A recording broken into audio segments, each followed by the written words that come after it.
کراچی سے افسوسناک خبر آپ کے ساتھ شیئر کریں، جہاں بلدیہ اتحاد ٹاؤن میں یہ لرزہ خیز واقعہ پیش آیا ہے۔ اس واقعے میں سسرالیوں نے داماد کو زندہ جلا دیا ہے گھر میں۔ آپ کو یہ خبر دے رہے ہیں کراچی سے، پولیس کا اس حوالے سے اسٹیٹمنٹ سامنے آ گیا ہے۔ پولیس نے اس واقعے کی تفصیلات جاری کی ہیں۔ پولیس کے مطابق آرتھر کو اس کی بیوی مشی نے فون کر کے سسرال بلایا، جہاں پہنچنے پر اس کے ساتھ بدترین سلوک کیا گیا۔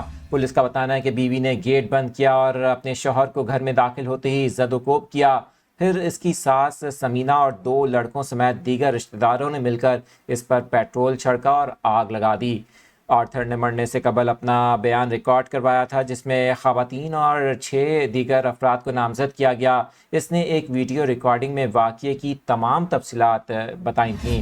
آپ کو بتائیں کہ پولیس کی جانب سے اس حوالے سے مزید بتایا گیا کہ شور شرابے پر پڑوسیوں نے اس متاثرہ شخص کو سول ہسپتال کے بنس وارڈ منتقل کیا، جہاں چند روز زیر علاج رہنے کے بعد وہ دم توڑ گیا۔ پولیس نے کارروائی کرتے ہوئے آرتھر کے سسر اور چاچا کو گرفتار کر لیا، جبکہ بتایا جا رہا ہے کہ دیگر ملزمان کی گرفتاریوں کے لیے چھاپے مارے جا رہے ہیں۔